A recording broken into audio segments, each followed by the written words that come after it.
The blessings of our Lord be... And with you, lad. Take a seat.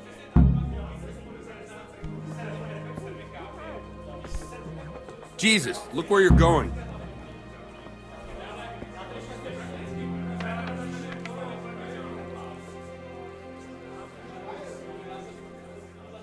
I'm sorry I can't tell you everything. But maybe we can work something out. But first I'd like to hear something about you, my son. With whom do I have the honor? Where are you from? I'm from Skalitz. Oh, I'm sorry. What about your kin? They're dead. Oh, I'm sorry to hear that. Here, we'll drink to them. It must have been terrible. It was terrible. It seemed so pointless. We had no warning. They just appeared and began the slaughter. God knows why. They killed anyone who didn't make it to the shelter of the castle. My parents, my girl, To the women. even the Deutsch who was on Sigismund's side. God bless them. I didn't make it to the castle. I wanted to try and help my parents, but there was nothing I could do. Then I fled to Talmberg with the Cumans on my heels. They almost killed me. They slaughtered people in the surrounding villages. There was a pile of bodies in front of the church in Rovna. Folk who tried to take refuge there, but they... My poor child. May God grant them eternal rest. And how did you come to get this assignment? I'd have expected Sir Hanish to send that old grouch, Bernard.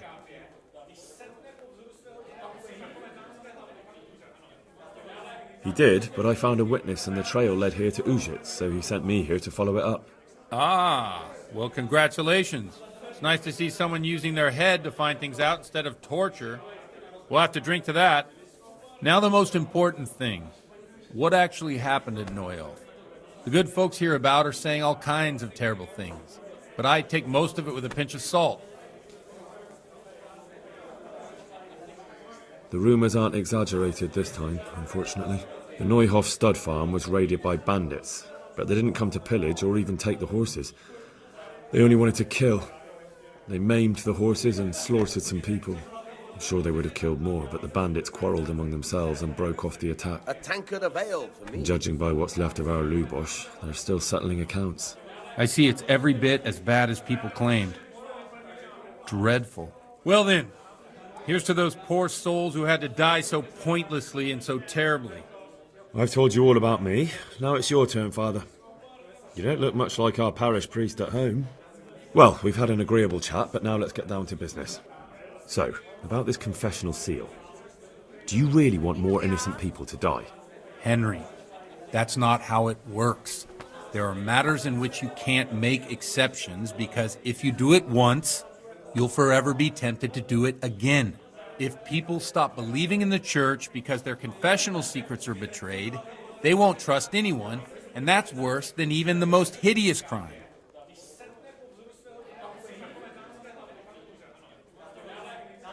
I understand, but that means I've reached a dead end. Those cutthroats will strike again and I can't stop them. Chin up, lad. I might have a solution. What? If I tell you what Lubosh told me, I'd be betraying the confessional secret. But, first thing tomorrow, I'll try something I think might help you. Word of honor? On my soul.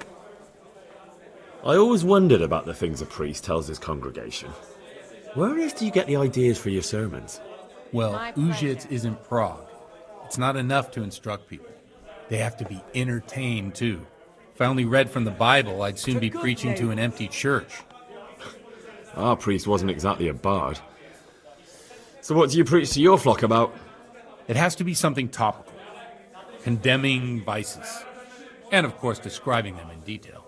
A tongue lashing about the two popes goes down well these days, and stories from real life with a nice moral to them are popular as well, especially if they're about fornication and similar scandalous vices. Can you give me an example? Well, recently a priest by the name of Jan Hus started preaching in Prague, in the Czech language, and the people liked it. I hear he always has a full house. A journeyman who heard him told me what Hus is preaching, and I like the sound of it. I'm thinking about putting it in my own repertoire. What's so amazing about it? The preaching of Master Jan Hus about Mother Church. The lamentable wealth in which the Church is drowning has turned to poison, and nearly the whole of Christendom is contaminated. Just like a flock of hungry ravens, they settled on this land to devour every grain of gold and silver. They know no mercy. Their hearts are corrupted by longing for wealth, and they shamelessly profit from everything. You want to baptize a child? Pay. You want to steal and murder? Pay and you will have absolution. What if the devil himself were to pay? Would he ascend to heaven too? With such money gained from the poor, they buy beautiful horses to ride and needless servants to pamper them. They gamble at dice and dress their whores in expensive furs, while Jesus Christ walked barefoot and had no place to lay his head. Here. Look to your consciences, you robbers of the poor, for you are seen by God and his people too. Amen. Well, this Jan Hus character is quite a rebel. Oh, the congregation will love it. I don't doubt it. Let's drink to that. Funny. That last bit reminds me of someone. What do you mean? My situation's completely different. Huth preaches against the prelates and the clerics who are robbing the poor. Look at me. I don't have a pot to piss in. I'm no better off than the folk I preach to. I'm one with them in poverty and suffering and everything that troubles them. I drink with them and curse those stuffed habits in Sasau Monastery. Don't you think it's a bit odd when someone boozes and lives in sin with a woman and then criticises the Pope for debauchery? No, I don't. Here you are. And good health. Coming right up. What do you think of this Jan Hus? He's certainly a wise man. A little overzealous for my taste. If he got out of Prague and came here for a look, I'm sure he'd stop condemning drinking and lying with women. Where can I find out more about his teachings? You like it? I copied down some of his sermons. If you're interested, you can read them at my presbytery.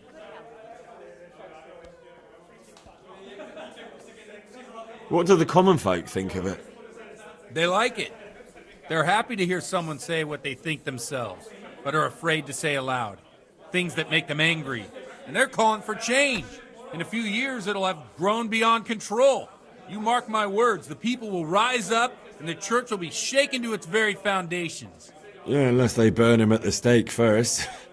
Nonsense. They can't burn a master of the most respected university in Europe. Thanks for the sermon, but I think I've been morally uplifted enough. Oh, it's getting quite late. What are your plans, Father? What do you suppose? We have a drink, of course. One beer. Ah, that sounds like a good plan. I knew you wouldn't let me down.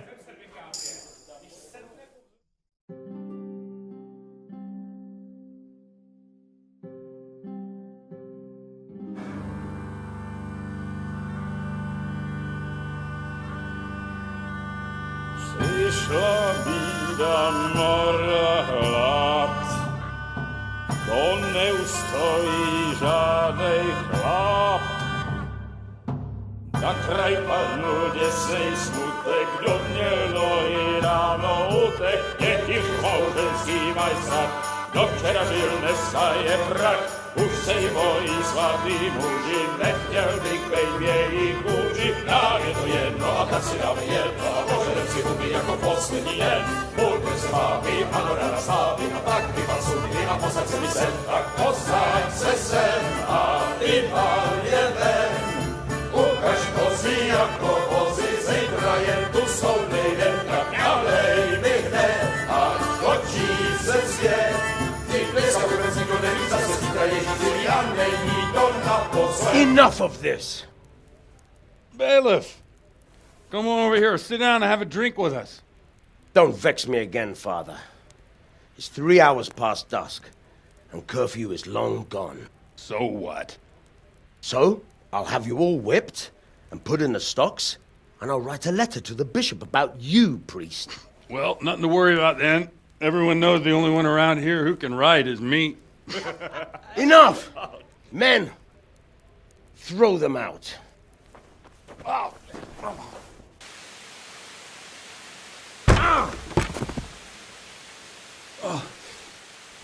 You looking for a fight? Henry, back me up.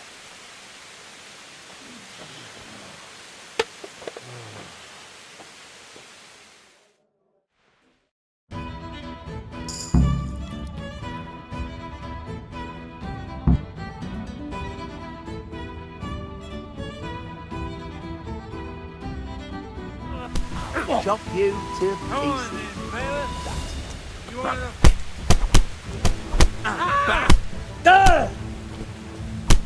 Now.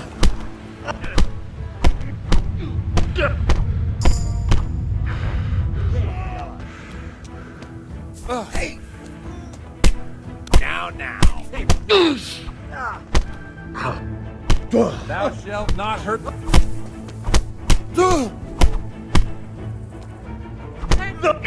I'll fetch you guys. the fight to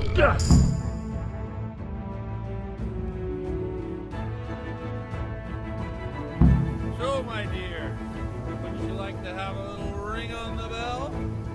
No sooner said than done. I'd love to. And Henry, too, I'm sure. Right, Henry? Stop that nonsense, Godwin. Are you out of your mind? What will people say?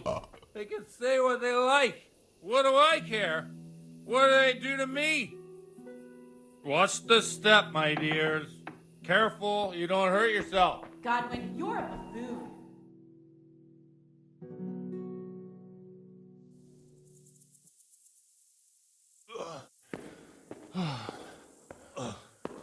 Here we are. Look at this beauty.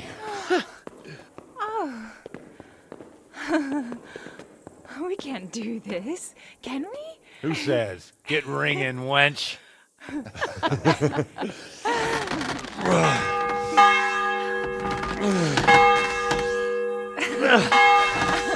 This is wonderful.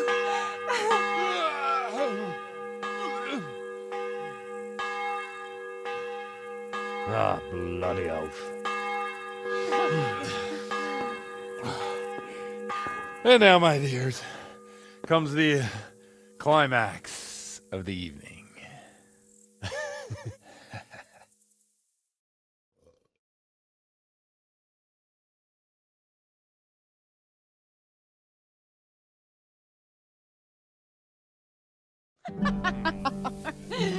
Godwin, you old goat. Come here.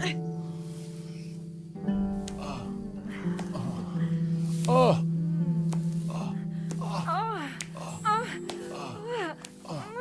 The priest has mounted up.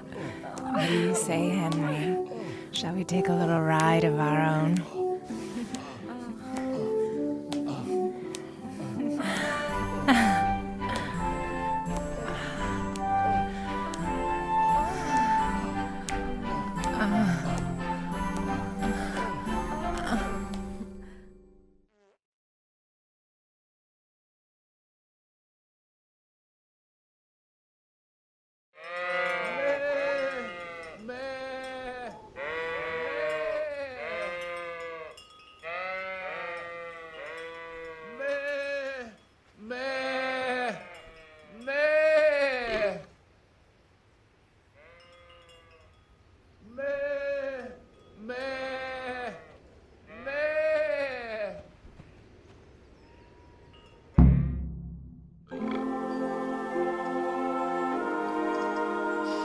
Well, I have to say that was a fine evening.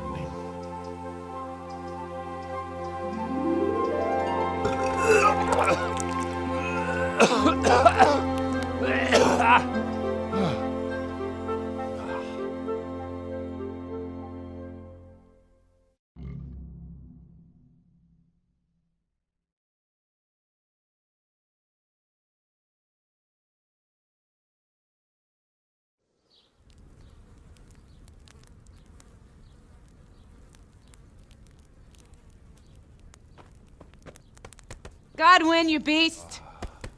Get up! Do you hear me? Wake up, you drunkards! Oh, fucking hell. Who the hell are you? Oh, Henry. My great friend, Henry. Didn't we have a wonderful time? Well, you certainly did, you old lecher. Now you better pull yourself together quick. You haven't much time. There's some water and something to eat on the table there, but if I were you, I would move my hairy arse before my flock eats me alive. Oh, step on in my head. My guts. My poor suffering stomach. What was that woman on about? Before my flock eats me alive. I've forgotten something. What have I forgotten? Where the fuck am I? What the fuck was it? Mass! Oh shit, I have to say mass. I gotta say mass. You have to help me. How? You're the priest. I can't do it in this state. Maybe the liturgy. But I have to give a sermon as well. Oh, this is a disaster. They're gonna excommunicate me. I'd like to help you, but... You can. You can do the sermon for me. What? So, first I investigate a murder no one wants investigated. Then I drunkenly keep the whole town up all night. And now you want me to preach at them from the pulpit? Do you want them to burn us at the stake? No. No, I've got it. Suppose that Sir Ratzig's protege. You just came from studying in Prague. And you want to share the words of Master Jan Hus, who you recently heard preaching there. Henry, look. From what I remember, we might have overdone it a bit last night. And if the bailiff or someone else complains about me, the bishop's gonna have my guts for garters. So I'd appreciate it if you stopped gaping at me like a stuffed squirrel and start helping. You're mad. You're stark raving mad. I'm not. It's a perfect plan. It's flawless. Oh. How about this? If you help me with this, I'll tell you who Lubosh's cronies are.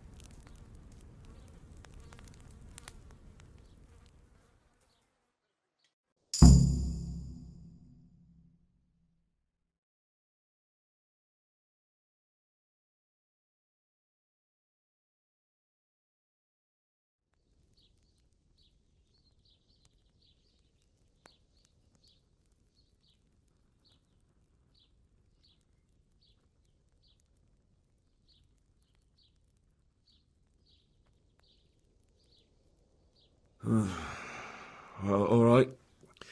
But I can't make any promises about what'll happen. No, neither can I. What do you want me to do exactly? I'll go and start the liturgy. Then I'll introduce you. You give the sermon I told you yesterday in the tavern, and that's that. No need to drag it out. If it turns out well, I'll tell you what I know about Lubosh. Christ almighty. Fine then. We have a deal. Wonderful. Let's get to it then.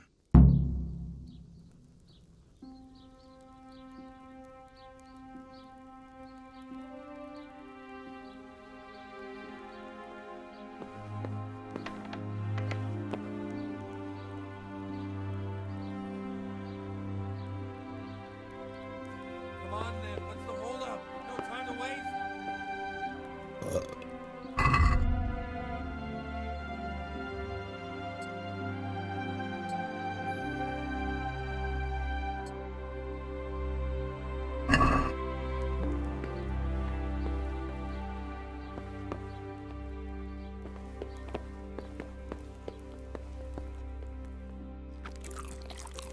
Come on, Henry.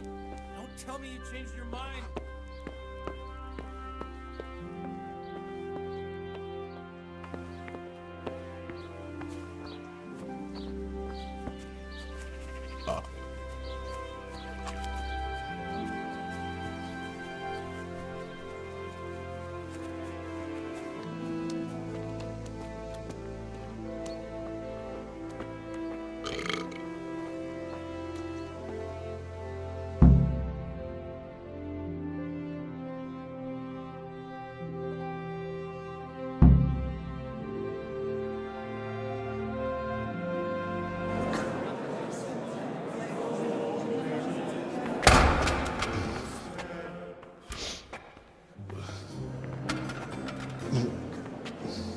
never show up. The swill dog.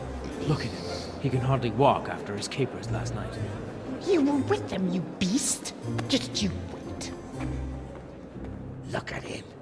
Mother of God, any minute now he'll throw up.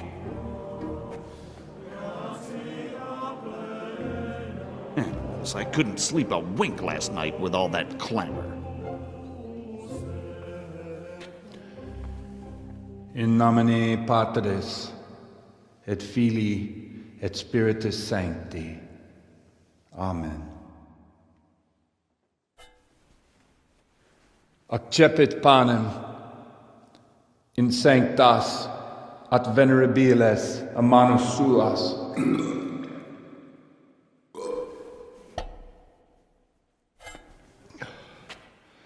Hac facite in meam commemorationem.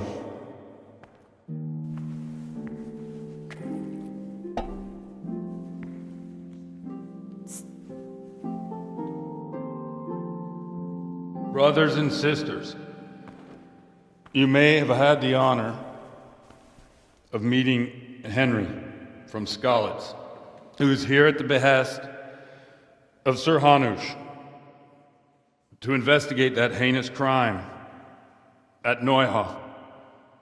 You might not know that Henry recently visited Prague, where, by the grace of God, was able to hear Master Jan Hus from the esteemed Charles University preaching.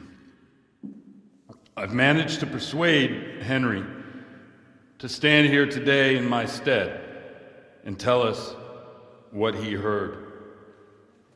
Because, as you all probably know, Jan Hus is a very popular preacher in Prague. So, Henry, you may begin. Now I'm curious which one of them will puke first.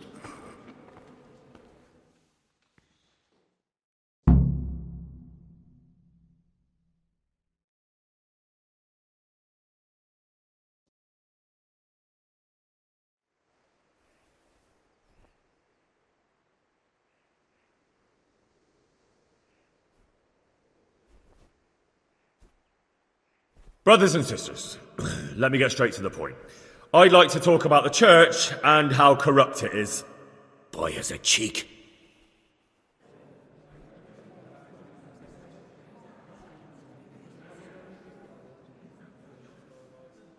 One should not believe in the church, because the church is not God. God is above all things, and the church is but a means to salvation, which the prelates do not care to hear. He's right.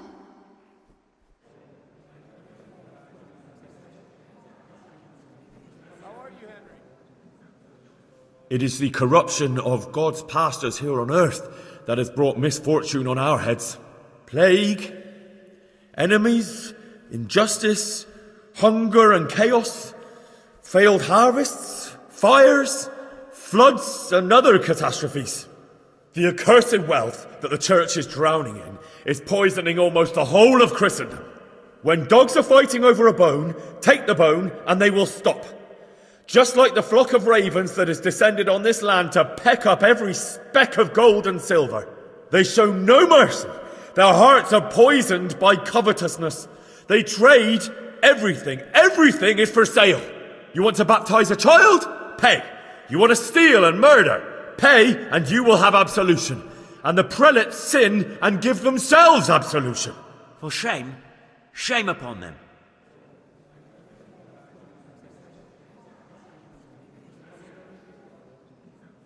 And what sins?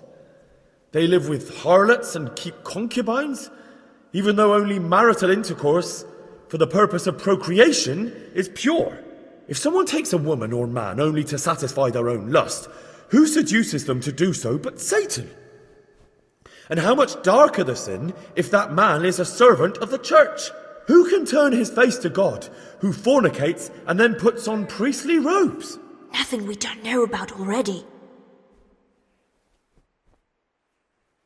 Enough about sin, which the prelates are so fond of preaching about, and whose absolution they promise if you pay enough coin to Mother Church. What if the devil himself were to pay? Will the bishops tell us he too would ascend to heaven? And what about those bishops?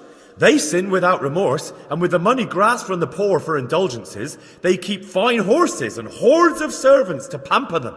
They play dice and garb their mistresses in expensive furs, while Christ, the Lamb of God, walked barefoot and had nowhere to lay his head.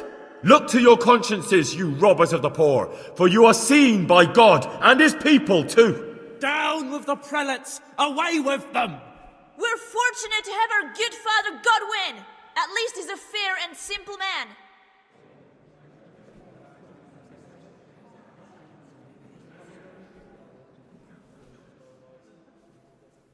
I say to you, in the words of Jan Hus, he who knows much, let him speak much. He who knows little, let him speak little. Let each speak as much as he knows, and he who knows nothing, let him at least teach his neighbour one virtuous deed by setting him good example and refraining from playing dice and from fornication. And that applies both to priests and to you, brothers and sisters. That's his conclusion? That is all I heard in Prague. Amen.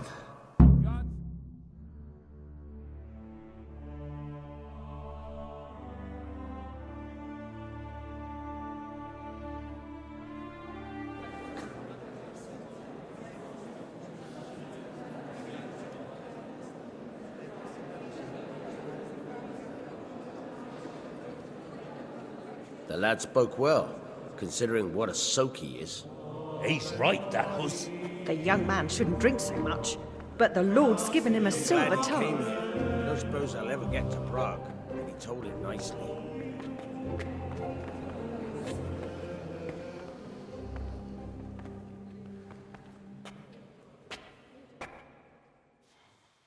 Well, well, my boy, you have talent, and I can't deny it. And you pulled a thorn from my side. I almost didn't make it. Yeah, I noticed. And I wasn't the only one. Oh, what's to be done? I'll make it up somehow. So, about our bargain. Although it's a sin. So gluttony and fornication. God does forgive a penitent. So, what did Limpy Lubos tell you? Was he at Neuhof that day? Who was with him? And where are they now? Now, slow down. I'm sorry, but he didn't tell me that much. Don't let me down after all I've been through. For you... Well, now Lubos came to me shortly after it happened. His conscience was gnawing at him. And I must say, in the end, he turned out to be a better man than he looked. He said they'd been hired through some crony of theirs. And at first they were just to steal some horses. But then it all turned sour and people started getting killed. And neither he nor his cronies wanted anything to do with that. So they fell out from the gang and fled. Fell out? Yeah, there was a body found in the woods by Neuhof. That would explain something. Lubos kept jabbering that he wasn't a murderer, that he didn't want to do it. So I know that Lubos killed the murderer and he's dead too. The trouble is, I need to find the ones who are still alive. I need names and places. Did he mention any of the others? Only nicknames. Talked about some fella called Riki from Ledechko, Pius, Timmy. Pius. That lot are about as pious as I am ordained. Nonsense. You would make an excellent priest. And anyhow, with your skills, you ought to be able to sniff out this Riki from Ledechko, right? Well, we'll have to now. There's not much else to go on. Let's hope he's not hanging from the wall too. Indeed. And I'd hate to be excommunicated for nothing. Anyhow, good luck. You watch out for yourself. These people clearly mean business. And I'd like to raise a tankard with you again sometime. Yeah, I'll try. Although I'm not sure I'd survive another night of your debauchery. And if anyone should ask, you heard nothing from me. I'll deny everything. I don't doubt it.